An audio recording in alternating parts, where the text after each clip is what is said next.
Hace un tiempo decidí salir a recorrer el mundo en solitario y quiero compartirles mi experiencia, los miedos, los retos, los logros y las alegrías que me ha traído este proceso y cómo me ha hecho crecer como persona.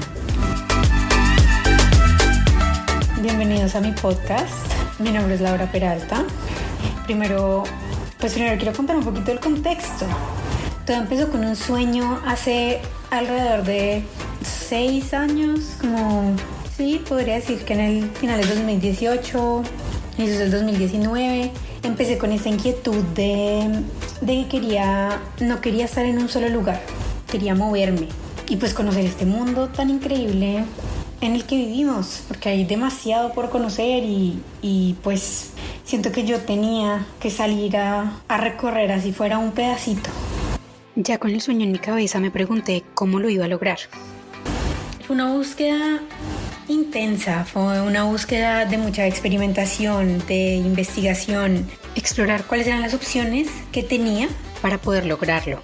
Dentro de eso estuvo pensar en tener un negocio online, estuve investigando muchísimo sobre diferentes modelos de negocio, meterme con marketing digital, redes sociales, aprender muchísimas cosas, invertir en cursos para poder tener los fundamentos y poder empezar a crear algo que me generara los ingresos y que no dependiera de un lugar fijo, de una locación, de una oficina. Fue una búsqueda muy larga y eventualmente me di cuenta que ese proceso iba a llevar mucho tiempo. Entonces me incliné por utilizar las habilidades que ya tenía, la experiencia que ya tenía como asistente y buscar un trabajo en esa área. Mandé, yo creo que más de 200 aplicaciones a lo largo de lo que pudo haber sido tal vez un año, con respuestas mínimas, porque buscar trabajo en este momento es algo muy complicado. Y finalmente logré encontrar un trabajo que me daba cierta estabilidad y unos ingresos. Sin embargo, no era suficiente para poder empezar a viajar. Entonces seguí buscando y en julio del 2023 logré conseguir otro trabajo para complementar mis ingresos mensuales. En ese momento dije, bueno, llegó la hora de poner una fecha.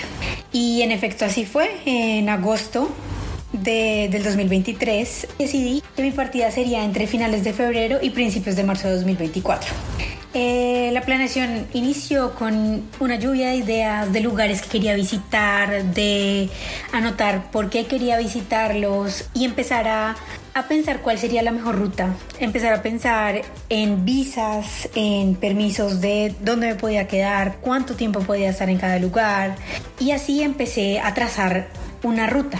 En septiembre ya tomé la decisión de que mi punto de partida sería Nueva York, que es mi ciudad favorita.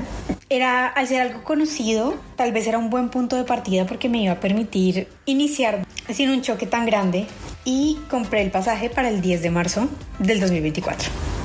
Con ese pasaje de ida marqué el inicio del viaje y vi cómo todo empezó a hacerse real, lo cual fue pues la decisión más difícil, porque el cerebro siempre se va a resistir al cambio y empiezan a aparecer todas estas objeciones y miedos que uno tiene. ¿Será que sí es lo correcto? Porque no estoy cumpliendo con los estándares sociales de lo que debería ser a la edad que tengo. ¿Será que como una mujer viajando sola en un mundo tan peligroso como el que vivimos, vale la pena tomar el riesgo? ¿Será que los cálculos que hice y el presupuesto que tengo sí son suficientes para lograrlo? Pero pues uno tiene que luchar con eso y pues en esos momentos es en los que uno tiene que decir, bueno, no importa, lo voy a hacer con miedo, pero lo voy a hacer. Bueno, y ahí empecé a hacer todos los arreglos logísticos, empezar a buscar alojamientos, empezar a mirar cómo iban a ser los presupuestos, cuántos eran los gastos fijos mensuales, máximos que podía tener, considerar que algunos lugares que quería visitar eran muy costosos y pues que había que tener como de todas maneras como unos límites y saber pues hasta dónde se podía llegar. Entonces ahí empecé a comprar cosas como el pasaje de salida de Estados Unidos, pues porque para la mayoría de países, si es que no todos, pues nos van a pedir un pasaje de salida para dejarnos entrar. Sabía que Londres era mi siguiente destino Y en el Reino Unido iba a estar 2 meses, porque después de Londres me decidí ir a Edimburgo un mes. Y sí, como pueden ver, parte de la estrategia fue quedarme un mes en cada lugar. No solo porque viajar tan seguido representa un desgaste físico, emocional y mental, sino también porque estratégicamente, en términos de presupuesto, es más barato alquilar un lugar por un mes en plataformas como Airbnb, donde te van a dar descuento de larga estadía si te quedas 28 días o más. Entonces, pues hay que aprovechar.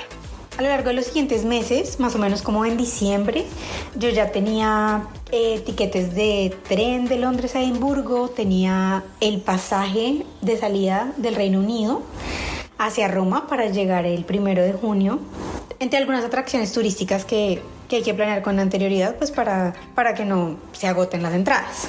Dentro de estos preparativos también tuve que pensar mucho en cómo iba a manejar los temas financieros, cómo iban a manejar mis tarjetas, qué era lo que necesitaba en ese sentido. También pensar en el seguro de viaje, porque sabía que mi tarjeta de crédito, bueno, algunas tarjetas de crédito tienen seguro de viaje por hasta 3 meses, pero pues era bueno empezar a buscar seguros que pudieran cubrir mis necesidades moviéndome tanto de país a país. Estuve considerando principalmente 2 de los seguros que en este momento tienen cobertura para nómadas digitales, que uno es Safety Wing y el otro es uno que se llama Henki. Entonces también hacer como esos balances de qué es mejor, empezar con los pros y los contras. Todo este proceso de decisiones es algo un poco agotador. Era muy emocionante, por supuesto, porque yo iba a empezar la aventura de mi vida, pero fue un proceso muy agotador.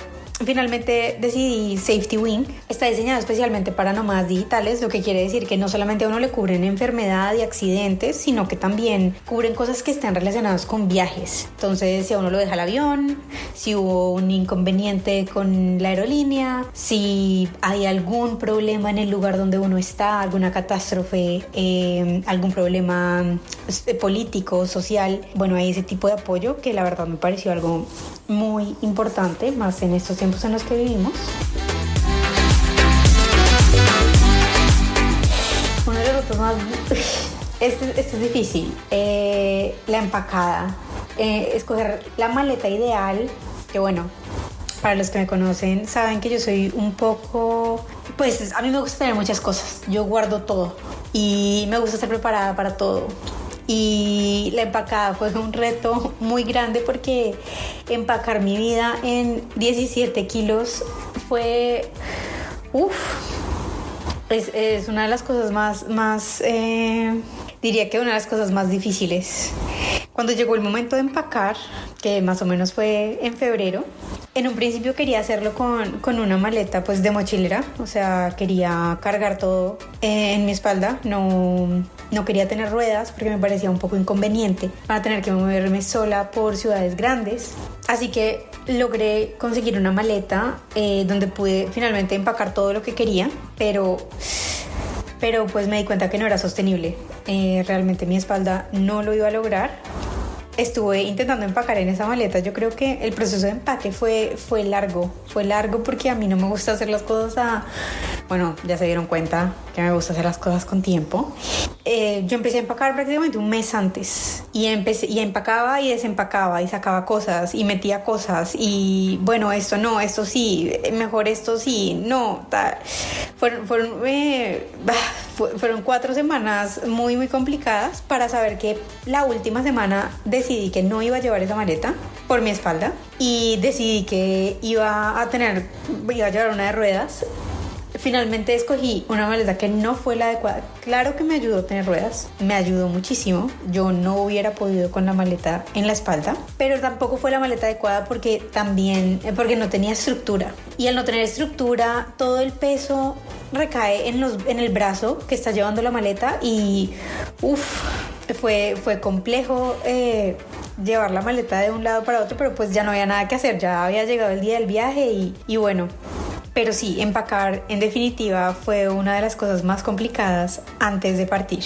Y ese mes, antes de irme, llegó el momento de decir adiós, de empezar a despedirme de las personas que quiero, de mi familia, de mis amigos. Fue un mes cargado de muchas emociones, muchísimas, porque Bueno, era la emoción de lanzarme al mundo, pero también era decirle adiós a esa parte de mi vida y a esa Laura que el 10 de marzo salió de Colombia a recorrer el mundo, y agradecerle por haberme llevado hasta ese momento. Bueno, se escucharon hasta el final. Muchas gracias por acompañarme. Este es el primer episodio de mi aventura y bueno, si tienen comentarios, preguntas, síganme en Instagram y TikTok y nos vemos en el próximo, donde les voy a contar lo que pasó en Nueva York.